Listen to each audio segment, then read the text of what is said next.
Good morning, everyone. Bonjour, Good bonjour à afternoon if tous et à you toutes, are in Europe. et Thank you very much for joining us for bonjour this report donc à launch. ceux d'entre vous The qui nous two main rejoignez pour reports of the cet French événement de lancement des Assembly. rapports de la Um, PSM.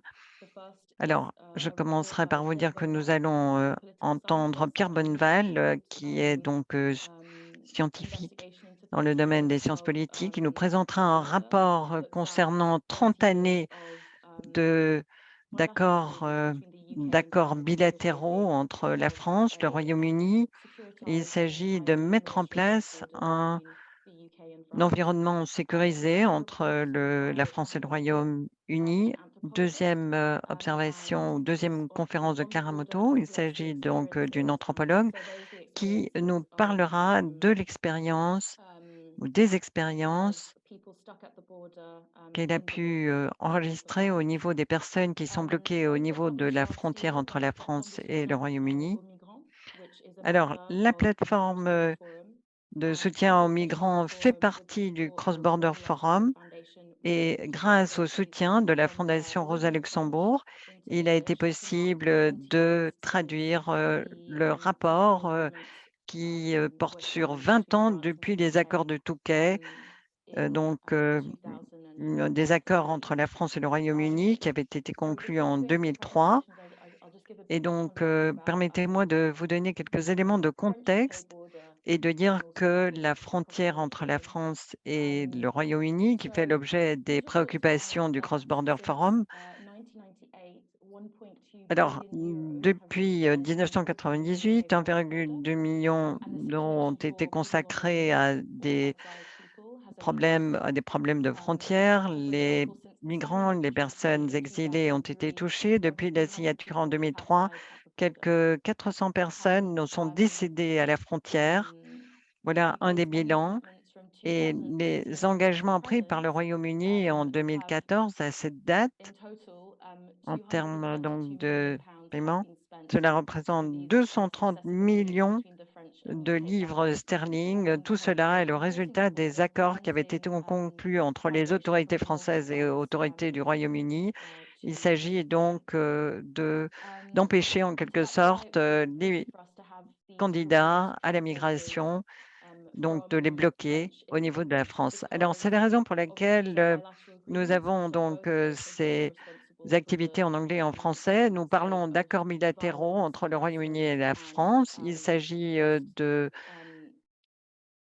prendre inhumanity en that we're seeing happen considération over la in the situation. south. Les rapports font Really état breaking terrible d'actes things, inhumains au and niveau de la violence frontière. over C'est this un young environnement teenage hostile qui est en train d'être créé au nord de la people in the France north, and then the hostile pour ce qui environment in the est des south, personnes en mouvement. Et puis, il y with a the support of l'environnement the hostile UK qui est également mis en through place au immigration policy. Royaume-Uni au travers de la politique en So matière I've got d'immigration some du gouvernement slides, but britannique.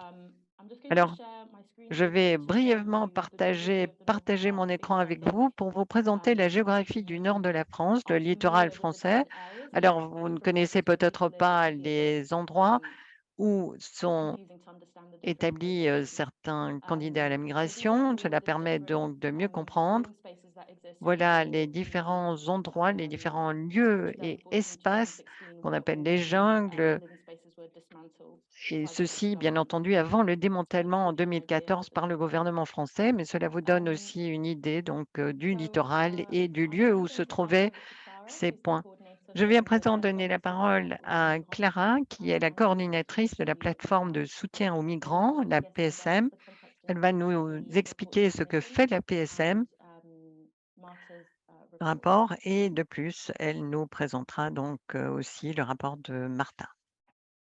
Bonjour, bonjour à toutes et à tous et merci Francesca pour l'organisation du lancement et la traduction des rapports en anglais et merci aussi aux interprètes. N'hésitez pas à me dire si je vais trop vite.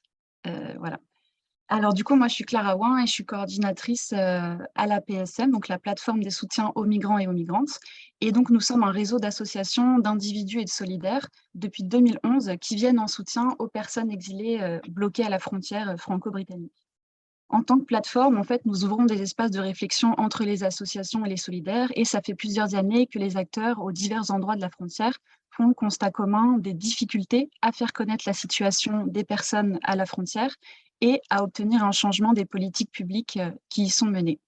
Et ce, en fait, malgré les nombreuses interpellations associatives. Donc, ça va du courrier aux autorités, aux actions symboliques, aux recours en justice et contentieux, aux pétitions, aux manifestations. En fait, quelles que soient les actions et interpellations, les associations se heurtent à une fin de non-recevoir des autorités. Donc, depuis janvier 2020, on a un groupe de travail interassociatif qui s'est constitué à l'échelle de la frontière, au sein de ce qu'on appelle donc la commission plaidoyer, et qui s'est réunie afin de partager donc une analyse des enjeux et des difficultés à la frontière, et pour penser, à partir de là, les manières en fait de redéfinir le rapport de force existant sur du moyen long terme et de faire ainsi bouger les lignes. Donc cette fameuse commission plaidoyer, elle s'est dotée donc non pas d'un plan de campagne avec des demandes finales d'ores et déjà identifiées, mais l'idée était vraiment de faire un pas de côté et avec une méthodologie impliquant un véritable changement de posture. Donc la démarche, elle a débuté par un temps de recul en réalisant donc 2 rapports d'enquête, donc avec l'aide de 2 chercheurs. Donc aujourd'hui Pierre Bonneval qui est ici présent et qui vous présentera son analyse en fait de 30 ans d'années de politique publique à la frontière, et aussi une enquête qui a été menée là par une anthropologue, donc Martha Lotto, qui elle a fait une enquête auprès des personnes exilées bloquées à la frontière franco-britannique, dont je vais vous dire quelques mots juste après. Et donc, en fait, en 2 mots, l'objectif commun de ces 2 rapports était vraiment de constituer un prétexte à l'ouverture du dialogue citoyen et un support de ce dialogue aux divers endroits de la frontière. Donc, depuis 1 an, on a des groupes locaux, donc à Calais, Caen et Ouistreham, qui se sont constitués afin d'engager un dialogue citoyen et des échanges en fait auprès d'une diversité d'acteurs locaux. Donc l'intention à terme est de pouvoir avancer et d'opérer en fait un changement des politiques publiques menées, allant en fait dans le sens du respect des droits fondamentaux et de façon la plus pertinente et légitime possible. Donc les 2 rapports, ils ont été publiés en France le 4 février 2022, donc il y a 1 an, et grâce au Cross Border Forum, ils sont aujourd'hui donc traduits en anglais et publiés au Royaume-Uni. Et donc là encore, on espère qu'ils puissent aussi être des prétextes à l'échange citoyen, et cette fois-ci au Royaume-Uni. Donc voilà pour un peu resituer l'origine des rapports et de la démarche. Et du coup, l'anthropologue Martha Lotto, malheureusement, elle n'a pas pu être présente aujourd'hui.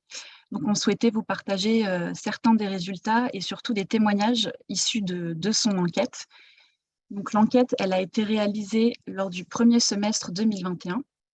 Elle est le fruit de 59 entretiens, donc conduits au sein de 22 lieux de vie habités par des personnes en transit à la frontière française avec le Royaume-Uni.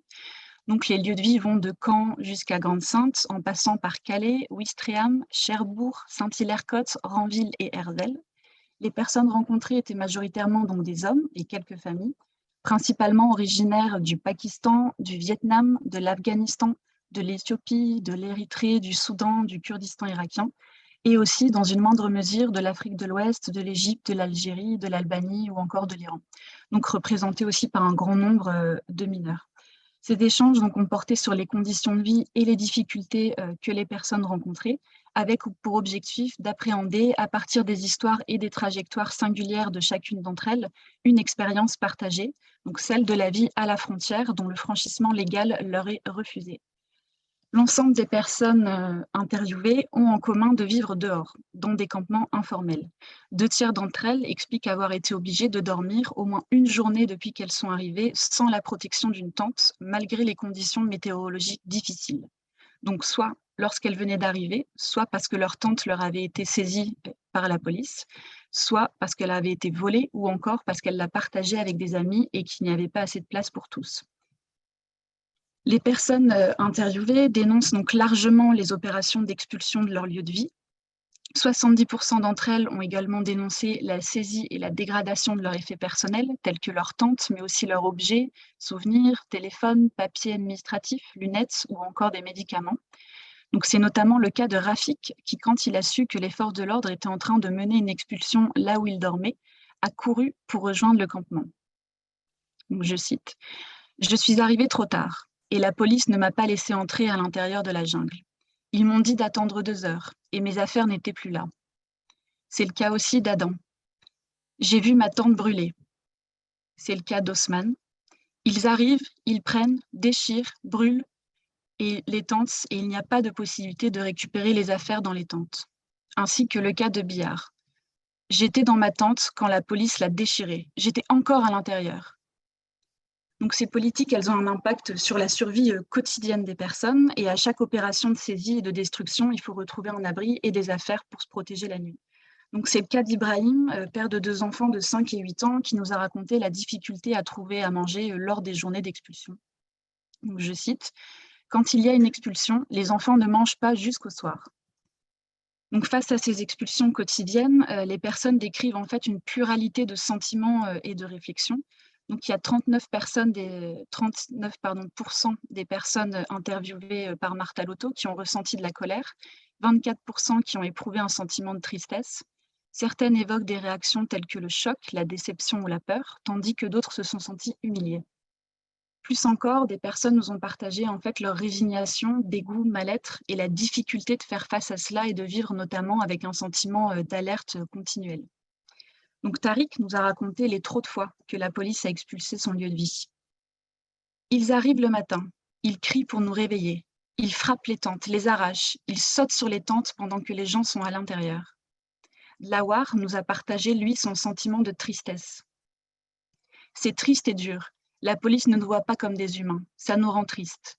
Par exemple, pendant la dernière expulsion, des gens ont réussi à récupérer leurs affaires, d'autres non. Et ils ont regardé la police déchirer leurs choses sous leurs yeux. Donc pour certaines personnes, l'expulsion s'est accompagnée d'une mise à l'abri donc forcée, c'est-à-dire qu'elles ont été amenées dans des bus en CAES, dans des centres d'accueil et d'examen des situations administratives, ou dans des structures d'hébergement d'urgence avec le recours de la force publique et souvent éloignées du nord de la France. Donc on a Ahmed, 17 ans, qui nous a ainsi raconté. Ils sont venus très très tôt, on était en train de dormir.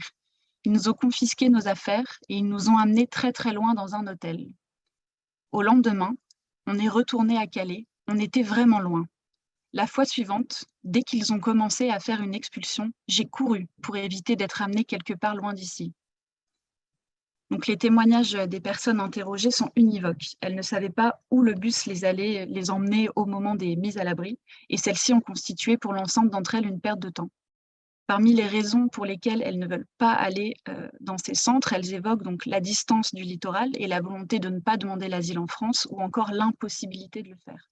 Donc dans 48% des répondants, ils soulignent en fait un manque d'information et de compréhension du fonctionnement de ces centres. Et nombreux sont ceux qui ne les connaissent pas, car personne ne leur a présenté leur rôle et leur emplacement. À cela s'ajoute aussi la peur que la police accède à ces centres, ce qui renforce en fait le choix de s'en tenir à distance. Donc le principal souhait qui émerge des échanges et de l'enquête de Martha Lotto auprès des personnes à la frontière est en fait celui de pouvoir trouver un endroit digne dans lequel vivre. Donc la demande de pouvoir s'abriter sans être constamment chassé et harcelé se révèle la revendication la plus puissante à l'égard des autorités. Et un enquêté a exprimé sa colère, donc tout en affirmant à plusieurs reprises qu'il ne détestait pas l'Europe, mais les politiques européennes à leurs égards. Donc, je cite, « Ce système est fait pour que tu perdes ton temps, tes espoirs, tes meilleures années, c'est tellement injuste. On est perçus comme des criminels, on est traités comme des chiens. Maintenant, il y a bientôt des élections, et alors ils nous font partir davantage. La police vient nous contrôler presque quotidiennement.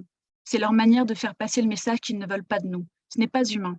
Qu'ils me disent où je peux aller pour vivre dignement. Ils ne savent pas non plus où on peut aller. Personne ne veut de nous. Nous sommes en train de payer de manière excessive. Pourquoi? Pourquoi on peut rester nulle part en Europe? Et on souhaitait aussi, pour finir, vous partager en fait un texte, donc là qui n'est pas issu du rapport de Martha Lotto, mais qui s'en rapproche et qui est un témoignage direct aussi de la situation que vivent les personnes à la frontière. C'est un texte qui a été écrit par Mohamed, donc suite au décès de son ami Yasser en octobre 2021.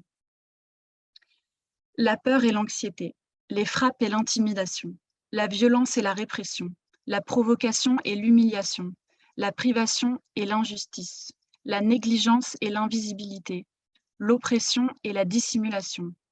Toutes ces souffrances, nous les vivons jour et nuit ici en France, en particulier dans la ville de Calais. Nous dormons dans la peur sous une petite tente qui peut contenir à peine une personne, et pourtant les forces de l'ordre ne nous laissent pas nous reposer en paix, ne serait-ce qu'une seule nuit. Et les forces de l'ordre, leur violence continue bien au-delà. Ils nous privent de nourriture en utilisant plusieurs manières de privation inhumaine. Ils entravent l'aide et le secours apportés par les associations sur pratiquement tous les périmètres de la ville de Calais, alors même que cela n'entrave pas la circulation publique. Donc tous les endroits à Calais sont interdits pour dormir, manger, boire. Alors la question que nous nous posons, c'est quel est l'endroit approprié ou autorisé à Calais pour manger, boire et dormir pour un exilé? Est-ce que c'est cela l'humanité que vous réclamez et proclamez? Voilà, c'était le dernier témoignage. Merci beaucoup. Thank you, Clara. That was really powerful. Merci Clara, merci, c'était vraiment très très puissant. Merci d'avoir partagé en fait les témoignages du rapport de Martha et puis de l'approche évidemment de la PSM lorsque nous avons demandé ces deux rapports. Pour ceux qui viennent de nous rejoindre, ceux et celles qui viennent de nous rejoindre, nous avons dans l'interprétation qui est à votre disposition, vous pouvez choisir le canal de votre choix, anglais, français, en cliquant sur le petit globe en bas de l'écran. Et puis, je passerai la parole maintenant à Pierre Benval qui va nous présenter son rapport, et puis Caitlin de la JCWI, donc de la JCWI, qui va nous présenter peut-être la perspective britannique sur cette situation, justement, une tentative de traversée de la frontière. J'ai oublié de me présenter, mon Dieu. Je m'appelle Francesca, je suis coordinatrice au Cross Border Forum. Je suis à Londres, basée à Londres, et le Cross Border Forum est un espace pour la société civile et les organisations de la société civile qui s'intéressent à ce qui se passe à la frontière franco-britannique et belge pour échanger de l'expertise, pour justement partager des actions et du travail de plaidoyer pour ce qui a trait aux thématiques liées à l'asile, à la traversée des frontières. Nous avons plusieurs organisations membres. Nous nous centrons sur, par exemple, le mouvement des migrants à la frontière franco-britannique, notamment en collaboration avec la PSM. Nous travaillons également avec d'autres organisations en Belgique, en France, au Royaume-Uni, notamment la JCWI, d'autres représentants qui sont ici et qui nous ont rejoints. Je vais maintenant passer la parole à Pierre qui va nous présenter son rapport avant de ensuite passer la parole à Caitlin. Pierre. Merci beaucoup, Francesca, pour l'organisation et pour avoir réuni autant de gens. C'est vraiment chouette, hein. Et merci à Clara aussi pour la description qui est parfaite, parce que ça me permet maintenant de prendre un peu de temps aussi pour essayer d'expliquer, en fait, aussi comment on en est arrivé là et de prendre un peu aussi de recul sur depuis combien de temps, en fait, ces personnes, les personnes exilées vivent ce genre de choses. Donc, quelques mots pour me présenter. Donc, Francesca l'a dit, donc je suis à la fois, chercheur en sciences politiques, mais aussi journaliste et notamment je travaillais déjà sur ces questions-là, ce qui m'a amené aussi donc à travailler pour la PSM en fait, pour rédiger ce rapport qui est aujourd'hui présenté donc, en anglais, enfin en français pour moi, mais en anglais pour les autres. Donc ce rapport, que je présente, donc c'est une recherche qui porte sur 30 ans de politique publique migratoire menée à la frontière franco-britannique. Donc avec cette recherche, l'idée, c'est vraiment de décrypter comment la politique de dissuasion s'est instaurée à cette frontière, mais aussi les formes que prend cette dissuasion.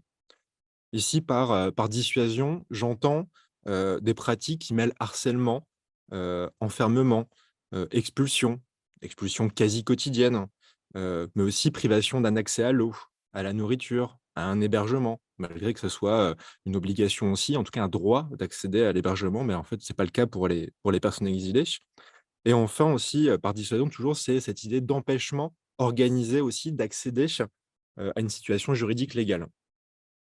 Donc, comme je disais, cette politique, hein, elle a rien de nouveau.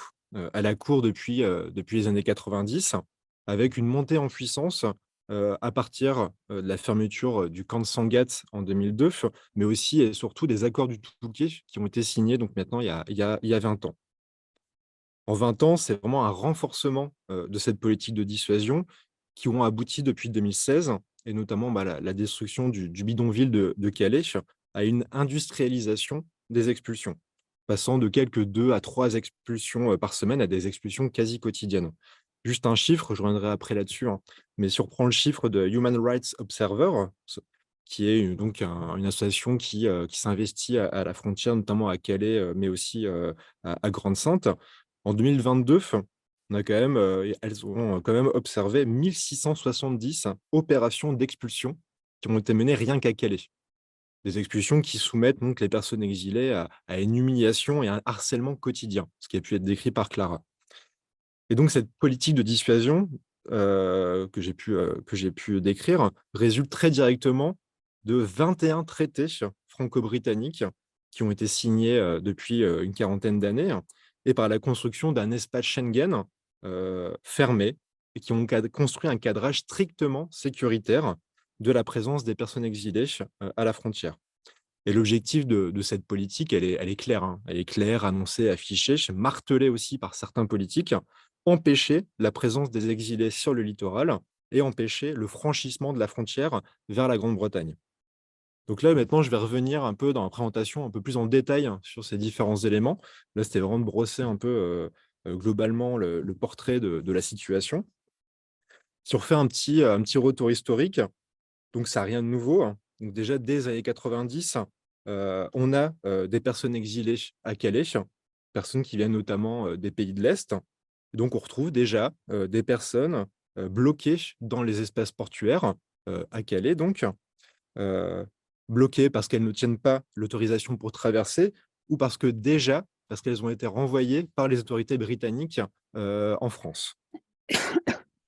Lorsqu'augmente, le nombre de personnes exilées, donc à la fin des années 90, il y a une solution qui émerge, que vous connaissez peut-être, donc c'était le camp de Sangatte.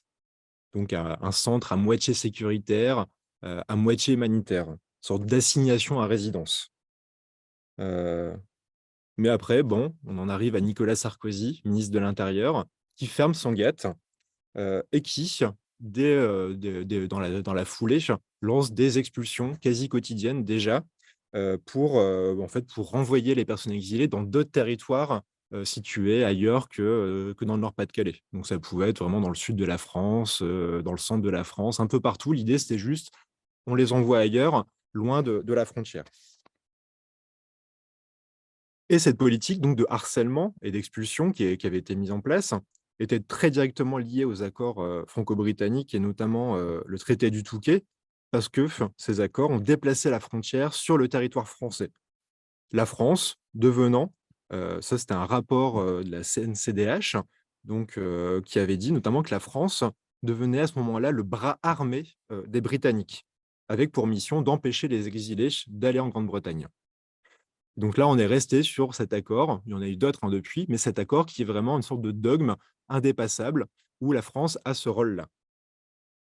Et donc cette politique, elle est complétée aussi en parallèle, par une bunkérisation, sécurisation, c'est selon, une bunkérisation progressive de la frontière. Donc via des technologies, de sécurisation, barbelés ou autres. J'y reviendrai après. Mais malgré tout ça, bah, les personnes exilées sont toujours là, toujours en attente d'un passage vers la Grande-Bretagne. En 2014, petit saut, dans le temps, en 2014, à nouveau, on retrouve de nombreuses personnes exilées, hein, qui se retrouvent sur le littoral. Vraiment une augmentation un peu forte à ce moment-là, qui débouche notamment donc sur la création, du bidonville de Calais en 2015, mais aussi du camp de la Linière, à Grande-Synthe. Donc, si vous reprenez la carte, c'est vraiment pas très loin, plus, du côté, dans le nord. Ces dispositifs, donc, à l'instar du camp de Sangatte, sont des dispositifs mi-humanitaires, mi-sécuritaires. L'idée, c'est vraiment de pouvoir concentrer les personnes en un même lieu, les éloigner des centres-villes, mais aussi et surtout les invisibiliser, tout en permettant aux autorités britanniques de financer de nouvelles infrastructures sécuritaires. Parce qu'il y a toujours cette ambition, il faut les empêcher de passer. En 2016-2017, ces deux camps sont fermés et débouchent à nouveau sur de nouveaux traités franco-britanniques et de nouveaux versements financiers britanniques et qui débouchent aussi sur cette politique dite de lutte contre les points de fixation, avec une industrialisation vraiment forte de ces expulsions. Juste pour vous donner des petits exemples, quand on parle d'expulsion, donc c'est vraiment les destructions de camps avec les déplacements des personnes qui y vivent, hein, ou survivent. En 2018, on avait à Calais 452 opérations d'expulsion. En 2021, 1226.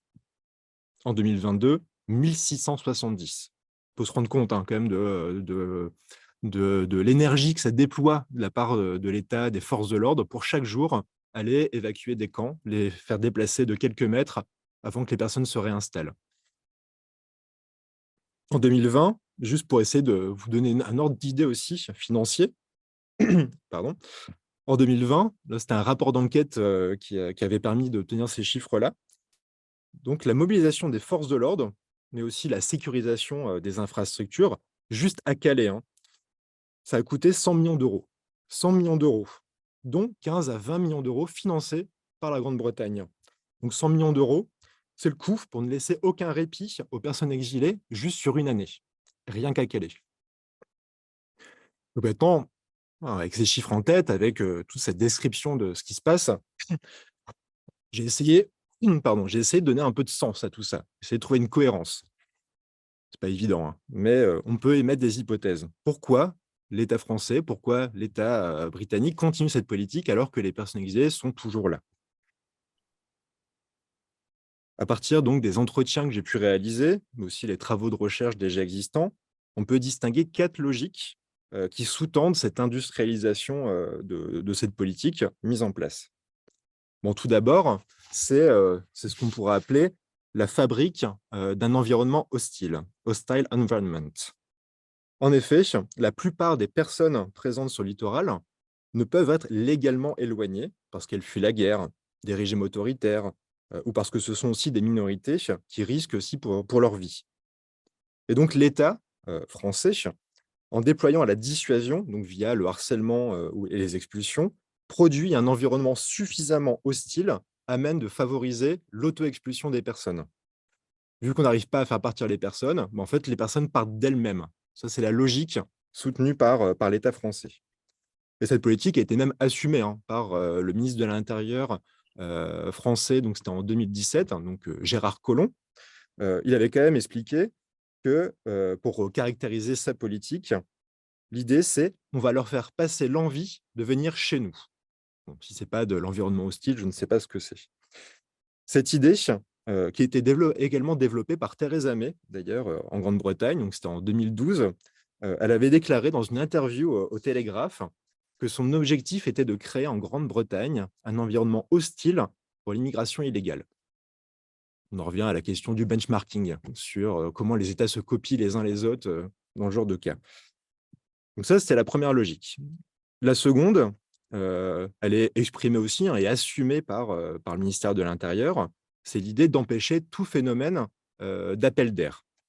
Donc cette théorie, parce que c'est une théorie, postule l'idée que si les personnes sont trop bien accueillies, alors elles seront plus nombreuses. Si on retrace l'histoire de cette théorie, bon, elle est d'abord mobilisée par l'extrême droite, la droite, le ministère de l'Intérieur, avant d'être diffusée, appropriée par quasiment l'ensemble de la classe politique. Bon, il est quand même important vraiment de souligner, alors même que cette théorie n'a jamais été démontrée, au contraire, on peut juste démonter cette théorie, elle est présentée comme le principal fondement de la politique publique menée. Moi, ce que j'appelle par là, c'est plus un mythe d'action publique qui empêche de penser une alternative, qui prévient aussi même toute velléité d'accueil qu'un élu local souhaiterait mettre en place, qui critique même les associations humanitaires qui, parce qu'elles aident les personnes exilées, participeraient à ce supposé appel d'air. Natacha Bouchard, donc maire de Calais, avait déclaré il y a quelques années que la Grande-Bretagne devait changer sa politique en matière d'immigration, en matière d'accueil des personnes, parce que l'Angleterre créait un appel d'air en étant trop gentil, selon elle, à l'égard des exilés. Troisième logique, c'est ce que j'appelle mettre en scène aussi l'action de l'État. C'est un peu faire correspondre un peu une rhétorique politique, un discours politique avec la situation telle qu'elle est perçue de l'extérieur. En 2002, je reviens là-dessus, mais lorsque Nicolas Sarkozy, ministre de l'Intérieur français, ferme le camp de Sangatte, il déclare directement mettre un terme à l'appel d'air. Or, bon, on l'a vu, cette fermeture n'a pas empêché les personnes de venir sur le littoral. Mais qu'est-ce qu'il fait à côté? Il déploie une politique de harcèlement et d'expulsion avec l'idée d'éloigner les personnes. bon, éloigner les personnes pour quelques jours avant qu'elles reviennent. Mais le temps de quelques instants, ça permet de dire, il faut regarder, les personnes ne sont pas là. On a réussi, notre politique a marché.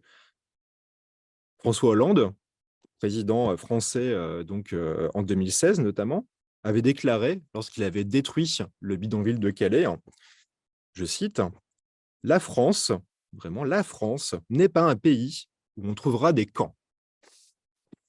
Mais parce que les personnes exilées reviennent sur le littoral, même chose que Nicolas Sarkozy, harcèlement, expulsion. On fait partir les personnes pour faire comme si les propos politiques avaient une forme de force, en tout cas une exécution derrière sur le terrain. Et derrière, en fait, ces dispositifs, on a une forme vraiment, pour moi, de mise en scène de la force et de la fermeté de l'État. En gros, chaque opération d'expulsion, c'est une nouvelle occasion de mettre en scène la capacité de l'État à administrer son territoire, à gérer sa frontière, bon, bien que celle-ci soit externalisée, de prouver qu'il n'accueille pas, qu'il a réglé le problème, avant de recommencer 24 heures plus tard. Enfin, dernière logique, cette industrialisation des expulsions, en plus d'être violente pour les personnes, bafoue également en fait, la loi qui encadre les expulsions. La justice et la préfecture ne prennent même pas la peine de lancer officiellement des opérations d'expulsion, puisque cela impliquerait de respecter la loi. Littéralement, à Calais, tout comme à Grande-Sainte, à Long-Plage, on est vraiment dans un flagrant déni permanent où le procureur de la République précise même que son action vise non pas à expulser les personnes, mais à inviter les gens qui occupent illégalement un terrain à le quitter. Une invitation. Dans les faits, ce sont des expulsions illégales, mobilisant donc des forces de l'ordre, mobilisant de l'argent britannique et français pour expulser les personnes. Et donc, ces expulsions, comme a pu le dire Clara tout à l'heure, donc ont des effets concrets, puisqu'elles pourrissent la vie des exilés, survivant dans des conditions de vie toujours plus compliquées, et donc pressés, directement ou indirectement, de quitter le littoral pour rejoindre la Grande-Bretagne, empruntant des routes toujours plus dangereuses et risquant leur vie. On avait quand même pu voir, je pense que vous vous en souvenez, en 2021, on a quand même eu 27 personnes exilées qui sont décédées donc à la suite d'un naufrage de leur bateau, alors qu'elles tentaient de rejoindre la Grande-Bretagne. Et ce qui est intéressant aussi avec cet événement, c'est comme celui même des traversées en bateau qui ont été documentées ces dernières années. Ça a été construit en crise, à la fois par les gouvernements britanniques et français. Et parce que les traversées en bateau sont plus visibles, elles remettent aussi en cause le récit en fait, d'une fermeture de la frontière que les deux États tentent de mettre en scène depuis 1984 et le traité de Canterbury. Et là, je reviens sur les traités. Quand même, depuis 1984, 21 traités ont été signés entre les deux pays. Donc, on peut penser au traité du Touquet, donc, en 2003, donc, qui déplace la frontière anglaise sur le territoire français. Mais il y a aussi, en 2016, le traité Theresa May-Bernard Cazeneuve, qui instaure la cogestion de la frontière, ou encore, plus récemment, le traité de Sandhurst de 2018. Et si on ajoute les déclarations, les accords, les versements d'argent, il y a beaucoup de raisons pour que les deux pays se retrouvent et signent toujours des accords pour gérer cette frontière. On est vraiment dans un dogme politique dans lequel les deux États sont ancrés. C'est comme une frontière, finalement, qui ne peut être appréhendée autrement que par une logique sécuritaire et de fermeture. Et ce qui est intéressant aussi avec ces accords, c'est que c'est toujours l'idée de mettre en scène la fermeture, donc dans une logique toujours plus coercitive, mais où surtout ce qui est intéressant, c'est toujours les mêmes mots et les mêmes solutions qui sont mis en avant. Et justement, c'était le traité de Sandhurst, donc en 2018. Dans son préambule, en fait, il reconnaît l'échec des accords précédents, tout en allant dans le même sens. Cette idée de finalement, bon, on a échoué, mais on va continuer quand même. On va juste mettre plus d'argent, plus de forces de l'ordre, puis on verra bien. Là, je cite, c'était un juriste, je trouvais qu'il avait fait une citation qui résume parfaitement bien ce qui se passe. Donc il dit le phénomène migratoire a entraîné la répression. Inefficace. Le phénomène migratoire s'est reproduit. La répression s'est amplifiée. Inefficace. Le phénomène s'est reproduit. Et ainsi de suite. Et donc, chaque nouveau traité, c'est l'occasion de mettre en scène donc la fermeture, mais aussi de déployer de nouveaux dispositifs. Donc, barbelés, scanners, postes de contrôle, mais aussi des drones. Si on regarde un peu les différents dispositifs, j'ai essayé de chiffrer combien ça coûte. Donc, ça coûte des sous. Hein.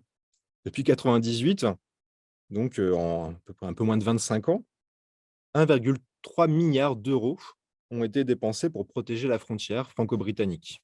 Là, je parle vraiment de protection en termes d'infrastructure. Il faudrait rajouter aussi les coûts des forces de l'ordre, par exemple. Et donc, en fait, ces dépenses, donc, qui visent à empêcher le passage, ne fait que surtout ralentir le passage. Donc, les délais d'attente pour les personnes sont beaucoup plus longs, ce qui durcit aussi les conditions de vie des personnes exilées. Et donc, elles sont poussées à emprunter des passages toujours plus dangereux. Juste un petit chiffre aussi, du fait de l'existence de cette frontière, depuis 1998, donc pareil, en 25 ans, c'est au moins 356 personnes exilées qui sont mortes parce qu'il y a une frontière et que les deux États britanniques et français veulent la protéger. Et malgré les risques, les personnes continuent de passer. Là, on a vu avec les small boats, les petits bateaux, qui poussent même les dirigeants français et britanniques à prendre des décisions toujours plus incohérentes. Ça, c'est un exemple qui m'a fait un peu sourire, hein, mais à l'été 2021, donc Gérald Darmanin, qui est le ministre de l'Intérieur encore en poste en France, a demandé à l'agence Frontex d'intervenir dans la Manche pour empêcher les personnes exilées de quitter l'espace Schengen pour aller vers la Grande-Bretagne. Alors que dans le même temps, Frontex empêche les personnes exilées d'y rentrer en intervenant en mer Méditerranée. Dit autrement, un exilé n'a pas le droit de rentrer en Europe via la Grèce, ni le droit de quitter l'Europe et la France pour aller en Grande-Bretagne. Très logique. Et juste pour conclure, parce que ça fait déjà 20 minutes, cette fabrique d'un environnement hostile, donc qui a pour objectif de vider Calais, donc comme je l'ai dit, hein, et vous pouvez voir en venant à Calais ou à Dunkerque ou ailleurs, donc cette politique n'a strictement aucun effet sur le nombre de personnes présentes. Depuis la fin des années 90 et en dehors de la période 2014-2016, il y a toujours eu entre 1000 et 2500 personnes sur le littoral. Mais l'effet sur les personnes est toujours plus violent. Ce qu'a pu dire Clara tout à l'heure, fatigue physique, précarité, difficulté pour se nourrir, se laver, s'abriter, pour survivre, tout simplement. Et donc, le quotidien des personnes exilées est entravé par les pouvoirs publics. Ces derniers les privent de leurs droits fondamentaux, les empêchent de rester en France, les empêchent de rester sur le littoral, mais aussi les empêchent d'aller en Grande-Bretagne. Et donc, à Calais, à Grande-Synthe, à Dieppe, à Cherbourg, à Ouistreham, à Norenfonte, toutes ces villes que vous avez pu voir sur la carte au début de la conférence. Dans toutes ces villes, l'État a fait des personnes exilées les otages de sa politique de non-accueil. L'État en a fait des non-citoyens, relégués et cantonnés dans une zone de non-droit. Et dans le même temps, la Grande-Bretagne ferme les yeux, laisse faire cette politique française, faite en son nom, tout en la finançant. Merci de votre attention, j'en ai fini. Merci. Thank you very much, Pierre. Merci beaucoup, Pierre, de cet exposé. Merci d'avoir présenté de manière très claire les différentes étapes et aussi les différents jalons des accords qui ont été conclus. À présent, je vais donner la parole à Kathleen Bozo du JCW1 qui va nous parler de la perspective britannique concernant plus particulièrement les rapports en question, mais aussi les accords. Thank you. Hi everyone. Merci. Merci beaucoup. Je tiens à remercier Pierre et Clara de ces rapports. Je m'appelle Kathleen Perra, je travaille pour le JCWI, le conseil conjoint pour le bien-être des migrants. C'est très intéressant d'avoir rédigé ce rapport qui nous a été présenté. Ce rapport est important et il tombe à point nommé. Il intervient dans le sillage des nouveaux accords entre le Royaume-Uni et la France, de l'intensification de la surveillance, mais aussi de la criminalisation des migrants au Royaume-Uni en vertu de la loi NAB, la loi sur la nationalité et les frontières. N'oublions pas la récente annonce du Premier ministre qui vise à rendre encore plus difficile pour les personnes de traverser la Manche et de vivre en sécurité au Royaume-Uni. Cette conversation est extrêmement nécessaire. Il existe effectivement un réel manque de sensibilisation et de compréhension. Et comme l'a dit Francesca, je vais vous parler justement de cet environnement hostile qui existe des 2 côtés de la Manche et je vais plus particulièrement me concentrer sur les répercussions au niveau du Royaume-Uni. Alors, ce qui apparaît clairement sur base de ces rapports, c'est que les frontières ne sont pas seulement les limites de différents territoires nationaux, que ce soit dans les aéroports ou encore sur les quais des ports. Alors, dans le cas du Royaume-Uni, notre frontière est externalisée non seulement sur le sol français, mais dans tous les aspects de la vie publique, puisque des gens ordinaires comme les enseignants, les professionnels de la santé et les propriétaires sont transformés en gardes-frontières via cet environnement hostile du gouvernement. Et alors, je présente mes excuses auprès des organisations britanniques pour lesquelles tout cela peut être très familier, mais je pense qu'il est important de réfléchir au contexte qui a été mis en place. Alors, comme beaucoup le savent, cet environnement hostile est le résultat de politiques introduites en 2012 par le secrétaire d'État aux Affaires intérieures de l'époque, Theresa May, dans le but de rendre la vie au Royaume-Uni impossible pour les personnes sans bons papiers, sans papiers en ordre, en règle. Pour y parvenir, le gouvernement a entrepris d'empêcher les personnes sans papier d'utiliser les services fondamentaux, notamment le système de santé, le NHS, les aides d'État, le travail ou la location d'un logement ont été rendus illégaux et le ministère de l'Intérieur a également accédé à des données utilisées par les organismes du secteur public. Ainsi, que vous soyez un patient s'adressant à un médecin généraliste, une victime signalant un crime ou un travailleur exploité dénonçant son patron, vos données peuvent être vérifiées par les services publics. Alors, malgré tout cela, nous assistons au fait qu'au Royaume-Uni, les politiques d'environnement hostile n'ont pas obtenu les résultats escomptés et nous assistons donc au Royaume-Uni à une intensification colossale de politiques d'immigration hostile au cours de l'année écoulée. Cela comprend également la surveillance invasive de masse à grande échelle, la criminalisation aussi des communautés de migrants. La loi sur la nationalité et les frontières, la NAB, est entrée en vigueur en juin de l'année dernière. Elle a introduit un large éventail de lois qui auront un effet dévastateur sur la vie des personnes cherchant refuge et cela représente un défi fondamental quant au principe de la protection des réfugiés au Royaume-Uni. La loi criminalisera donc davantage les migrants. Il ne sera plus possible de se recommander de certaines dispositions. Et donc, cela va réprimer les personnes qui traversent la Manche sur de petites embarcations. Cela va augmenter la peine maximale pour entrer irrégulière au Royaume-Uni ou le fait de séjourner trop longtemps. Cela sera passible d'une peine de 4 ans d'emprisonnement. Et cela signifie l'application de tactiques draconiennes d'évaluation de l'âge auxquelles les professionnels de la santé et les travailleurs sociaux se sont fermement opposés comme étant non éthiques, nuisibles et inexactes. Nous avons également assisté à une augmentation du marquage électronique des personnes en liberté sous caution pour cause d'immigration et menacées d'expulsion. C'est là une politique effrayante qui a été décrite par des avocats et des organisations caritative comme étant une forme de torture psychologique. Alors, comme certains l'ont déjà dit, en novembre de l'année dernière, Le Royaume-Uni et la France ont conclu un accord. Quelques 60 millions de livres sterling seront apportés. Il s'agira donc de lutter contre les personnes qui essayent de traverser la Manche.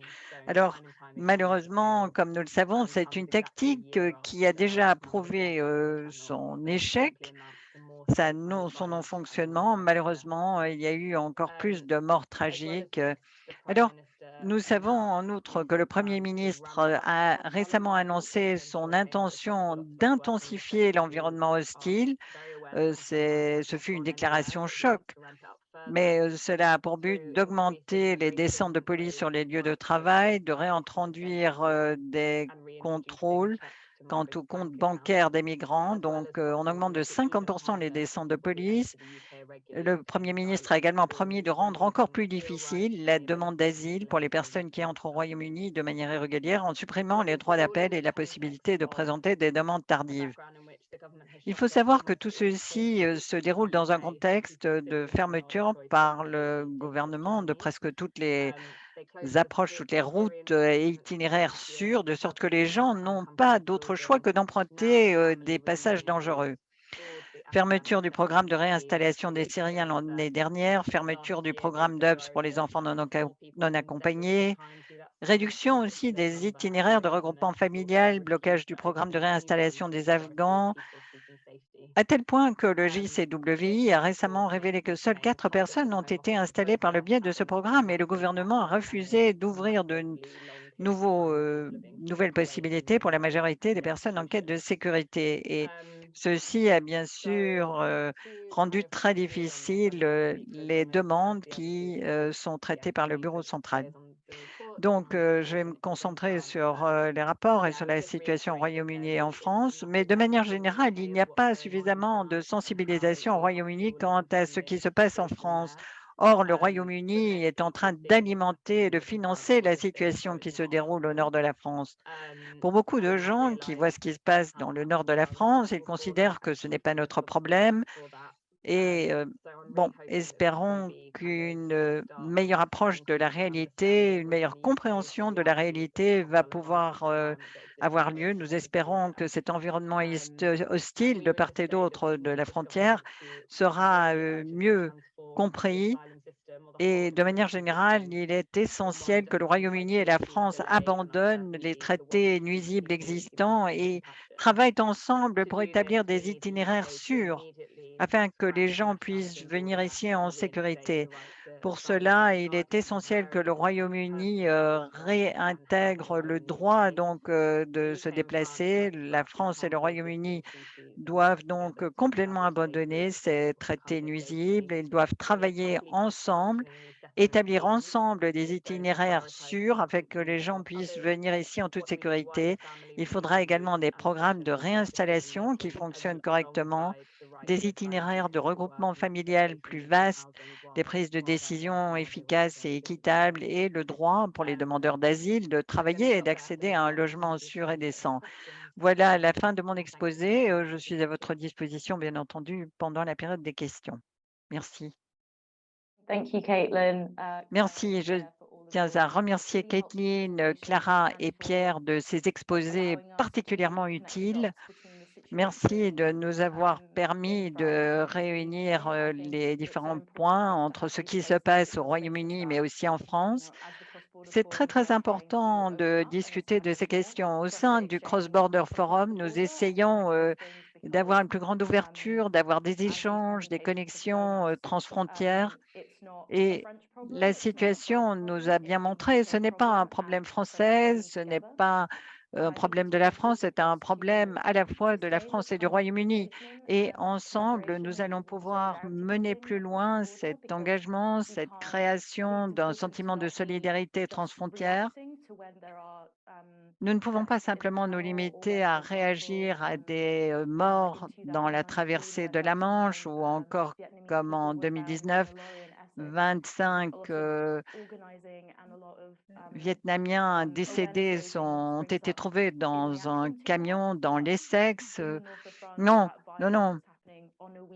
La violence dont nous entendons parler de manière ponctuelle, eh bien, cette violence, elle est présente tous les jours en France, le long du littoral. Et ce qu'il s'agit de faire, c'est de prévenir les tragédies à venir.